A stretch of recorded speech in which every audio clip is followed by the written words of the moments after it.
Buenos días. En el día de hoy vamos a hablar sobre la terapia endovascular cerebral.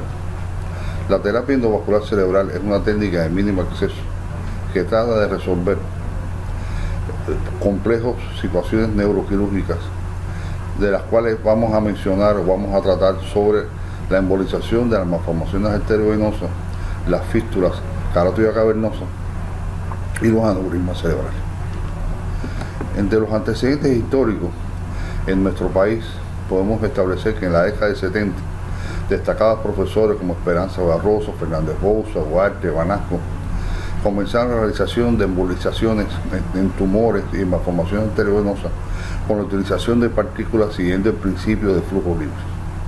En la década de los 80 se da un gran paso de avance con la doctora Fomero en el Instituto de Neurología, donde comienza a realizarse las técnicas de balón látex en la fístula carótido-cavernosa y también en los aneurismas cerebrales. Ya a partir de la década del 90 hasta la actualidad, en el CIME se han venido desarrollando técnicas intervencionistas que comenzamos con las malformaciones arteriovenosas, posteriormente los aneurismas y las angioplastias carotídeas. Podemos decir que este es un trabajo que no es unipersonal, es un trabajo de colectivo, formado por neuroradiólogos, enfermeras, neurocirujanos, técnicos radiólogos, neurólogos, intensivistas y anestesiólogos, donde el principal protagonista es el paciente, que es el que tiene que beneficiarse con este procedimiento y que tenemos que lograr que el mismo sea lo más exitoso posible. Es importante hablar en estos pacientes, en estas técnicas, los materiales que se utilizan, como microcatéteres, microvías, colas o glue, polímeros, cóbils, stent, partículas.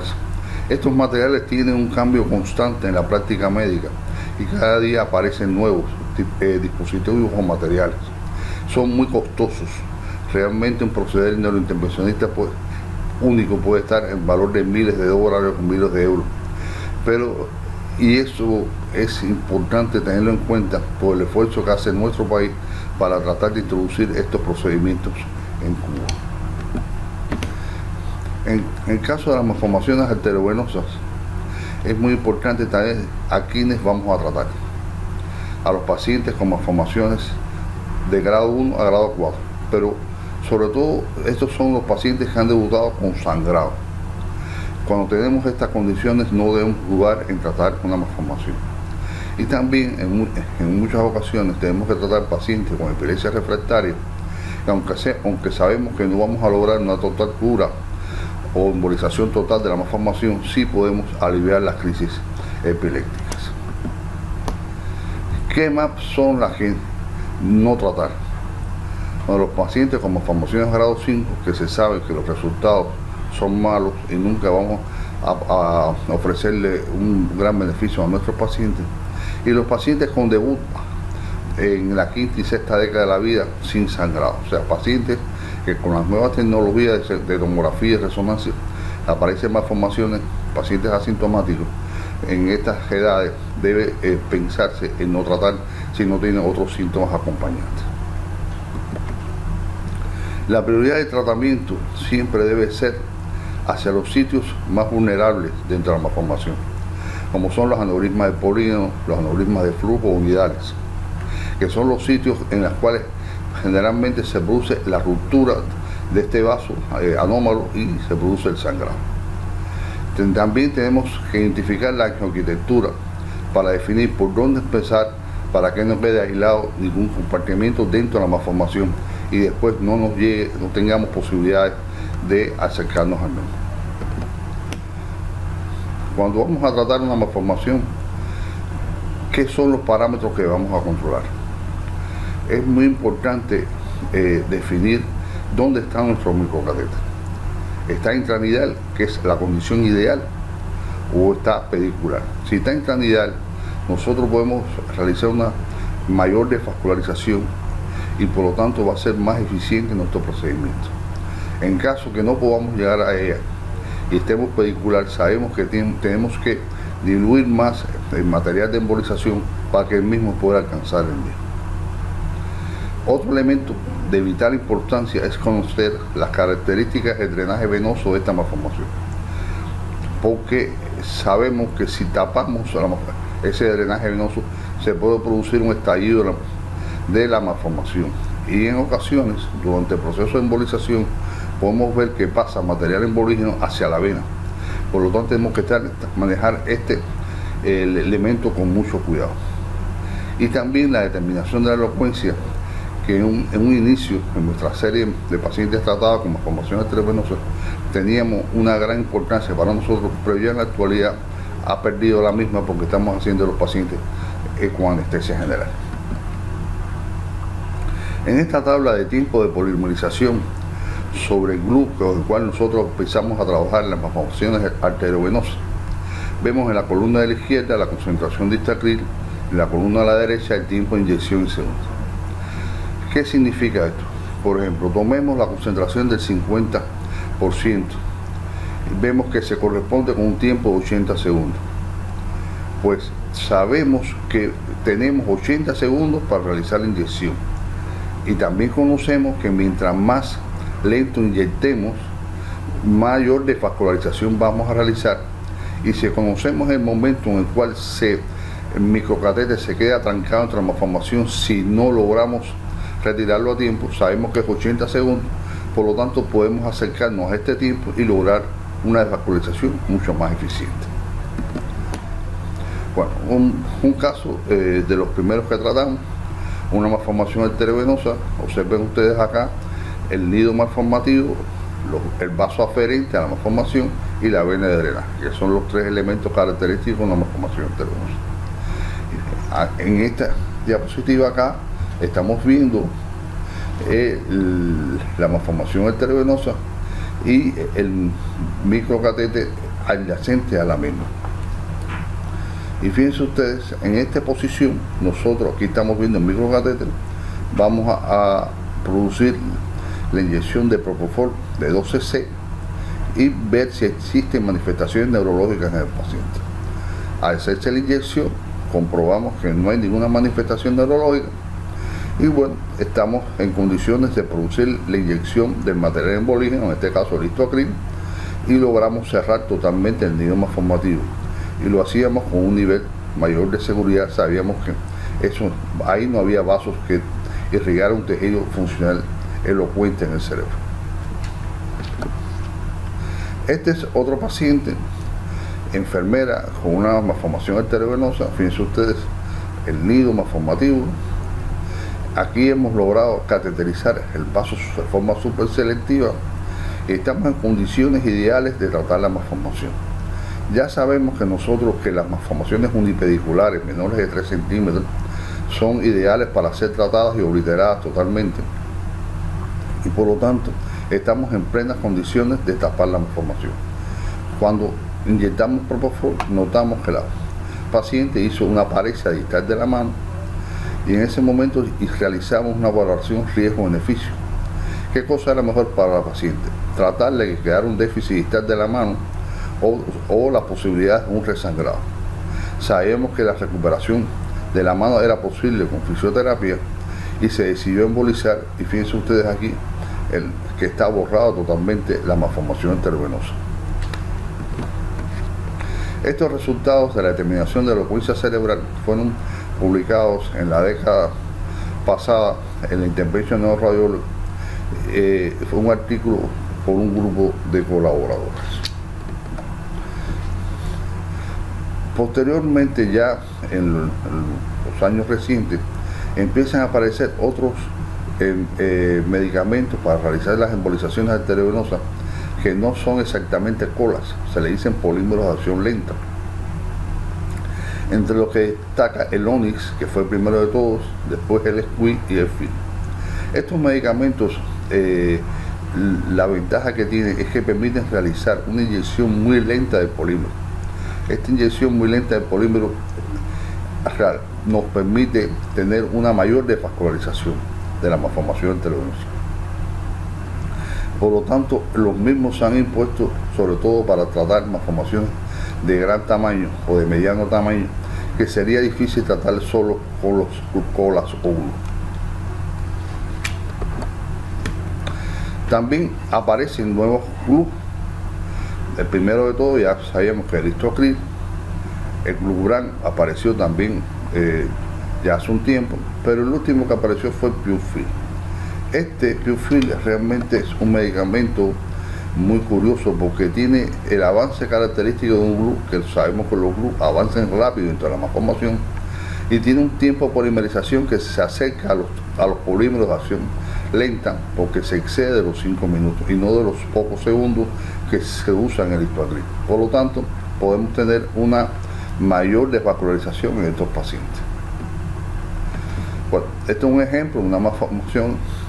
Estamos viendo la malformación arteriovenosa irrigada por vasos de la cerebral anterior. Fíjense ustedes acá, aquí estamos viendo el microcatéter, las dos marcas. Estos son microcatéteres en que se desprende la marca distal y se preserva este segmento del microcatéter. Por lo tanto, este segmento del micro queda dentro del vaso, dentro del pedículo malformativo. Se produce la instilación de material embolígeno y aquí estamos viendo unos resultados muy satisfactorios en los cuales se ve cerrada la malformación. Bueno, aquí una malformación irrigada por la cerebral media. Fíjense ustedes aquí los vasos aferentes de cerebral media, el nido malformativo y el drenaje venoso hacia el seno sagital superior. Sabemos que esta es una malformación que debemos tratarla con polímeros de acción lenta como el filo o el squeeze, como ya habíamos mencionado, porque es una malformación extensa y después de una primera inyección logramos una desvascularización significativa. Normalmente estas malformaciones no son tratadas en una sola sesión y se necesitan varias sesiones para ir cerrando progresivamente la malformación. Aquí otro ejemplo, otra malformación embolizada con FIL. Fíjense ustedes, esta es la embolización que se realizó en un inicio, que aquí se ve parte de la malformación obliterada. Después se realiza otra sesión y se cierra esta parte mesial de la malformación, y cuando ya se logra esa desvascularización vemos que todo lo que queda es a través de la circulación profunda, una lentícula estriada que irriga este nido malformativo. Otra malformación que fue tratada en 2 sesiones con FIL, y fíjense ustedes, hemos logrado una obliteración total de la malformación. Bueno, esta es una malformación de 3,5 centímetros que se irriga a través de la pericardiosa. Es una malformación que podría ser tratada con polímeros de acción lenta, pero también puede ser tratada por el tamaño, por el Purefil. Y se logró cateterizar el nido malformativo. Aquí estamos viendo una cateterización super selectiva del nido. Sabemos que si logramos hacer una inyección lo suficientemente lenta y extensa para poder obliterar el nido, lograríamos el cierre total de la misma, y así fue lo que se logró. Se logró el cierre total de la malformación utilizando el Purefil, en este caso una cola. Mientras más pequeñas son las malformaciones, generalmente se necesitan microcatéteres muy finos que solamente se pueden usar con ellos cola. En este caso es una malformación cerebelosa y se irriga a través de la cerebelosa superior. Da mucho trabajo para llegar a este nido malformativo. Hay que pasar intentos diferentes para tratar de transitar por este vaso y llegar a esta posición. Fíjense ustedes la posición del micro, y aquí estamos viendo el nido malformativo. Pues en este momento estamos en condiciones de hacer la inyección de Purefil. Realizar la inyección logramos borrar la malformación arteriovenosa, un cierre total, un 100% de cierre malformativo. Aquí estamos viendo otra malformación arteriovenosa. Fíjense la cosa clásica, la arteria aferente, el nido y las venas eferentes. Se realiza una primera sección en que se va cerrando progresivamente la malformación, va disminuyendo de tamaño. Aquí se realiza una segunda sesión. Fíjense ustedes el vaso de cerebral media que se angula para irrigar la malformación, y logramos en una tercera sesión prácticamente borrar la malformación. Pero vemos que hay un nido, que todavía hay vasos malformativos, ¿De dónde vienen esos vasos malformativos? ¿Quién es este vaso tan fino que estamos viendo acá? No depende de los territorios de cerebral media ni cerebral posterior. Este vaso fino es un ramo dependiente de la rama meningia media, de su ramo posterior, que es el que está haciendo la irrigación de ese nido malformativo. Por lo tanto, siempre tenemos que tener en cuenta en una embolización de malformación arteriovenosa que la misma puede sufrir, además de las típicas aferencias piales de cerebral media, cerebral posterior o anterior, también puede ser tener conexiones con la carótida externa. Este paciente se cateterizó este ramo posterior de la carótida externa y se produjo la obliteración de la malformación. Bueno, este es un paciente en una segunda sesión con un nido malformativo. Acá ven ustedes las marcas proximales del microcatéter. Estamos usando un polímero de acción lenta. Aquí debe desprenderse el micro. Y fíjense ustedes, bueno, después de esa segunda sesión logramos un cierre malformativo total. Pero el paciente dentro del salón se deteriora las condiciones clínicas del mismo y se hace una tomografía y encontramos que existe un gran sangrado intraparenquimatoso. ¿Qué fue lo que pasó en este paciente? Bueno, cuando tenemos una hemorragia producto de una embolización de malformación, lo más probable es que se haya cerrado una vena que no hayamos visualizado y ya habíamos hablado de este tema, o que existe un aumento de la presión intranidal en relación con un cierre malformativo amplio, que también es una cosa que habíamos detectado en nuestra investigación. Y es por eso que nosotros siempre estos pacientes los trasladamos a unidades de cuidado intensivo cuando los sacamos la malformación de la embolización. Producimos siempre una reducción de la tensión arterial media en un 20%. Para esa reducción de la tensión arterial media hace que el nido malformativo residual reduzca su presión, que se incrementa por la embolización. Y yo siempre pongo el ejemplo de una red hidráulica al cual usted le cierra un grupo de tuberías y aumenta la presión en el resto de las mismas. Eso es lo que ocurre en la malformación arteriovenosa. Por eso es que es tan importante la reducción de un 20% de la tensión arterial media. Y también realizamos despolarizaciones siguiendo ese mismo principio de no incrementar demasiado la tensión del tendido malformativo, que no sea de un 20 a un 25%. Estos resultados de nuestras complicaciones vasculares hemorrágicas fueron publicados en la revista Interventional Radiology hace 5 años. ¿Qué nos falta? El abordaje venoso de los restos nidales residuales. Este es un tema controvertido y que todavía para nosotros creo que no ha llegado el momento de realizarlo. Vamos a hablar de otra entidad, las fístulas carótidas cavernosas. Sabemos que las fístulas carótidas cavernosas se dividen en directas o tipo A, o las fístulas indirectas, que pueden ser B, C o D. Las tipo A se produce por una ruptura de la carótida, ya sea traumática o por una ruptura o un aneurisma cavernoso, y las fístulas B, C y D son fístulas durales que se irrigan a través de vasos finos de carótida interna o de carótida externa o de ambas. En nuestra serie, que es pequeña, tenemos 24 pacientes tratados. La mayoría son fístulas directas tipo A y 5 indirectas. Este es un paciente que tuvo un accidente automovilístico, se produjo una ruptura de la carótida.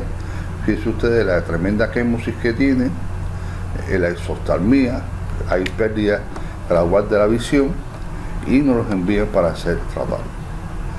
Cuando hacemos la angiografía, nos comprobamos que en plena fase arterial se llena el seno cavernoso y se llena el seno petroso. Por lo tanto, estamos en presencia de una fístula carótida cavernosa y debemos ir por la misma. ¿Qué hacemos? A través de la misma carótida logramos entrar a través del agujero fistuloso, sitio de ruptura, el microcatéter, y dentro del mismo empezamos a colocar las espiras de platino o coils con el objetivo de hacer una hemostasia en el sitio de ruptura de la carótida.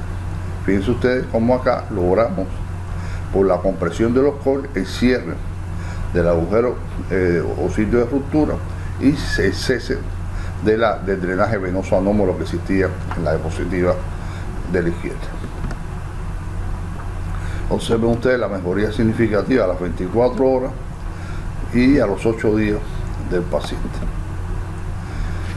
También cuando tenemos un paciente con una fístula arteriovenosa, muchas veces que sean durales, una malformación que se ría por vasos de carótida externa e interna, es realmente una fístula indirecta. Fíjense ustedes, aquí estamos viendo los vasos de carótida externa irrigando el seno cavernoso. Y cómo ese seno cavernoso va drenando a través de la vena oftálmica superior hacia la vena angular, hacia la vena facial. Pues nosotros, aquí se hace un doble cateterismo. Se cateteriza el vaso arterial, en este caso la carótida común, fíjense ustedes, irrigada aquí los vasos de carótida externa y carótida interna, y se cateteriza por vía venosa la yugular externa y se transita por la vena facial, la vena angular, hasta el seno cavernoso. Y en ese lugar, ya fíjense ustedes, aquí está el microcatéter avanzando y hemos llegado al sitio de la fístula carótida cavernosa. Igual que en el caso anterior, empezamos a colocar COIL dentro del interior del seno cavernoso para producir una compresión del mismo, del sitio de los vasos anómalos y producir el cierre de la malformación, o sea, de la fístula carótida cavernosa. Este es otro caso, una fístula carótida cavernosa, y este es uno de los ejemplos de los cuidados que tenemos que tener siempre cuando estamos tratando a estos pacientes. En ocasiones, cuando nosotros, siempre que vayamos a tratar un paciente con una fístula carótida cavernosa, nosotros debemos colocar un balón, hacer un cierre carotidio temporal y a través del otro lado producir una inyección para demostrar que este hemisferio se irriga perfectamente en caso que ocurriera un accidente en un cierre carotidio. Es lo que hacemos de forma habitual en todos nuestros pacientes. Pues bueno, aquí estamos viendo este paciente con la fístula carótida cavernosa. Fíjense ustedes, aquí la carótida, aquí está pacificado el seno y aquí estamos viendo el seno petroso inferior, que es otro sitio de abordaje de la fístula carótida cavernosa por vía venosa. Ya lo hemos visto a través de la vena facial. Bueno, colocamos un microcatéter en la posición arterial, otro catéter en la vena yugular, y empezamos con el micro a alcanzar el seno cavernoso y empezamos a colocar COIL y vamos disminuyendo las condiciones de la fístula. Fíjense ustedes como ya esta imagen angiográfica se acerca bastante a la normalidad. Pero cuando ya estamos terminando de realizar el empaquetamiento, se produjo un cierre de la carótida. Que fíjense ustedes, aquí está el paquete de COIL. Este paquete de COIL colapsó la carótida y por suerte había una buena compensación y el paciente no tuvo ninguna manifestación neurológica. En este caso, un resultado medianamente satisfactorio. Se resolvió la fístula, pero se cerró una carótida. Bueno, cuando vamos a hablar de los aneurismas cerebrales, podemos decir que es una de las patologías que más se ha beneficiado con el desarrollo tecnológico. Aquí en la vista de la izquierda estamos viendo un aneurisma de la comunicante posterior típico. ¿Y qué ventajas nos ofrece esta imagen?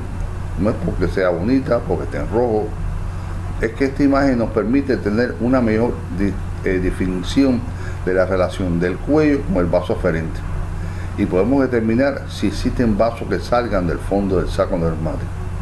Y esto se realiza con esta angiografía rotacional que nos da esto que estamos viendo acá, que es el ángulo en el cual se coloca el tubo para que el aneurisma sea cateterizado. Cuando vamos a evaluar un aneurisma, tenemos que definir si tiene un buen cuello, que lo ideal sea un 2 a 1, o sea, el fondo mayor que el cuello en esta relación. Si existen vasos que emergen del mismo, tenemos que realizar un buen empaquetamiento, o sea, una buena colocación de COIL que permita un cierre total del aneurisma para evitar la recanalización.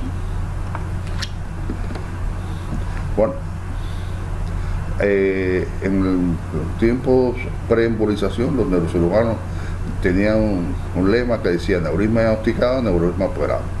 Pues nosotros debemos hacer algo parecido. Fíjense ustedes, este es un paciente con un aneurisma de la comunicante posterior que había sangrado, nos los traen, le hacemos la angiografía y vemos aquí el aneurisma y el sitio de la carúncula, que es el sitio de sangrado. En este momento no tenemos terapia intensiva, se decide posponer el procedimiento y 5 días después traído a nuestro centro. Y fíjense ustedes, tan significativo el crecimiento de la carúncula. Este paciente está a punto de romperse el aneurisma y posiblemente de fallecer si no es tratado rápidamente. Por suerte eso no ocurrió y colocamos un gas de coil en la parte distal del aneurisma y un gas de coil en la parte proximal con un cierre total de la malformación aneurismática. Fíjense ustedes, a lo que hablamos de un buen gas de coil, son aneurismas de cerebral media, son aneurismas que se recanalizan mucho y fíjense ustedes, prácticamente ha quedado borrado la circulación porque la colocación de coils ha sido muy eficiente y no se ve ningún contraste dentro del saco aneurismático. Cuando los aneurismas son de cuello ancho, pues tenemos que remodelar el cuello. Tenemos que lograr que esos coils se sostengan dentro del saco aneurismático. Y para eso inicialmente se empezaron a utilizar los stents intracraneales y posteriormente los balones. Este es el primer paciente donde nosotros comenzamos a utilizar los stents en aneurisma. Es una paciente remitida de otra provincia con una malformación arteriovenosa que no se le había hecho el diagnóstico de que tenía un aneurisma del toro de la basilar.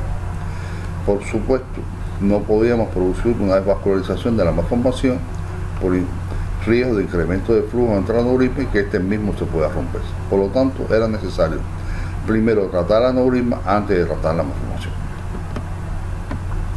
Que fue lo que hicimos, pero al tener un cuello ancho sabíamos que los coils se nos caían y era necesario colocar una pared frente al cuello aneurisma.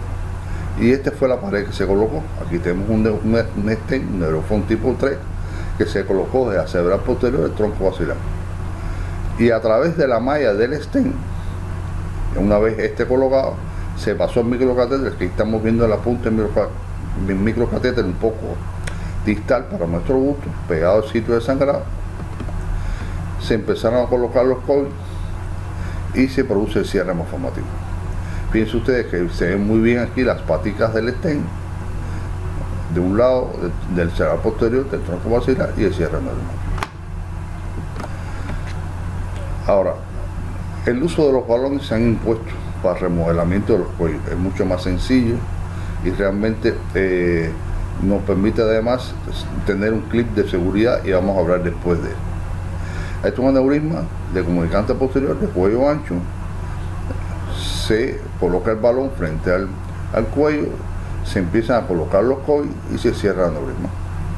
Pues tenemos mucha seguridad que con este balón los coils no protruyen hacia la carótida y también tenemos seguridad con este balón de que si ocurriera la ruptura del aneurisma tenemos un clip transitorio a ese nivel. Bueno, podemos decir que la mayoría de nuestros pacientes, como ocurre en la práctica neuroradiológica o radiológica intervencionista de forma general, las vías de acceso generalmente son femorales, carotidios o axilares. Pero la femoral ocupa el 90% o más de nuestros casos. Pero en ocasiones la vía carotidia o lo axilar es la que podemos usar cuando no tenemos acceso a través de esta vía femoral. Y por ejemplo, los aneurismas del territorio carotidio, lo que usamos es una punción directa de la carótida. Es un poco desagradable realizar, más riesgoso, se produce mucho vasoespasmo que debe ser tratado con nimodipina. Fíjense ustedes aquí el afinamiento del vaso. Después de la administración de nimodipina logramos la apertura total del vaso y podemos ir a tratar este aneurisma de comunicante posterior. Se colocan los coils, se produce el total cierre de la malformación aneurismática y estamos después de liberado ese último coil, pues el aneurisma está cerrado. Tenemos que comprobar que no haya una complicación angiográfica, y también realizamos un tiro desde abajo y vemos que no hay extravasación de sangre. Por lo tanto, se ha hecho una hemostasia adecuada a nivel de sitio de punción y el paciente está en muy buenas condiciones para ser enviado a terapia. Cuando los aneurismas son del territorio vértebro-basilar, por supuesto que usamos la vía humeral. En este caso estamos viendo la arteria humeral, la arteria axilar, la subclavia, y sabemos que el primer ramo de la subclavia es la vertebral. Pues por aquí tenemos que subir nosotros para ir hacia este aneurisma del torso de la basilar. Por lo tanto, fíjense ustedes el vasoespasmo que se produce, el trayecto de la vertebral se supera y llegamos y colocamos los coils dentro del saco neumático con un buen cierre y con una preservación de la circulación posterior. Vamos a hablar algo de nuestras complicaciones. Vamos a decir que los momentos culminantes del tratamiento de un aneurisma es cuando colocamos el primer coil o cuando estamos colocando el último coil. Este es un aneurisma que estábamos trabajando sin balón, era la era pre-balón. Ese aneurisma comunicante anterior, vamos cerrándolo, se va produciendo un cierre casi total del aneurisma, estamos en muy buenas condiciones y fíjense ustedes lo que ha ocurrido. Colocando el último coil se ha roto el aneurisma. Pues el paciente es necesario seguir colocando espirales ya fuera del saco neurismático para producir el cierre de ese área de ruptura. Se siguen colocando coils hasta se logra la hemostasia. Y el paciente, por suerte, tenía más de una vida y sobrevivió perfectamente a esta complicación intervencionista. Este es un paciente también pediátrico con aneurisma de la bifurcación carótida. Los aneurismas en pediatría son bastante escasos. Este es un aneurisma, cuando lo vimos feo, porque fue un aneurisma que está bastante irregular, había hecho un sangrado y sabíamos que era un aneurisma que había que tratarlo con mucho cuidado. Pues aquí estamos viendo la imagen en 3D, esta es la posición de trabajo que ya vamos a utilizar. Colocamos a este paciente un balón frente al aneurisma y con el microcatéter vamos a entrar a colocar el primer coil. En el momento de entrar con el microcatéter al aneurisma producimos una ruptura del aneurisma. Se infló el balón y se empezaron a colocar coil dentro del balón del aneurisma. Empiezan a colocarse coiles, espirales hasta que se logra la total hemostasia. El paciente tuvo un sangrado intraparenquimatoso con un poco de extravasación de contraste, pero con muy pocas manifestaciones clínicas, fue dado de alta una semana después sin ningún déficit neurológico. Por lo tanto, si no hubiéramos tenido un balón, este paciente hubiera fallecido. Por lo tanto, la importancia del balón está de más recalcarla. Bueno, aquí tenemos un aneurisma de cerebral media que involucra las dos ramas de la bifurcación de la cerebral media y por lo tanto es un aneurisma muy complejo de ser tratado. En esta ocasión teníamos la ventaja de tener un neuroradiólogo español que nos acompañaba y se utilizó la técnica de doble balón. Se colocó un balón en una de las ramas, otro balón en la otra de las ramas y se introduce el micro dentro del área del aneurisma cerebral. Se colocan los coils y fíjense ustedes que es el resultado más satisfactorio, la obliteración total del aneurisma. Bueno, las perspectivas futuras en las técnicas del intervencionista vascular es, primero que todo, tratar de comenzar a realizar un mayor tratamiento en pacientes con aneurisma agudo. De pacientes hay que evitar que resangren a toda costa, el aneurisma se diagnostica y debe ser tratado precozmente. También incrementar el número de angioplastias carotídeas, que yo creo que está muy por debajo de las posibilidades que se realizan en el país, y el desarrollo de la vertebroplastia y el tratamiento del ictus en agudo, que será una conferencia que impartiremos posteriormente.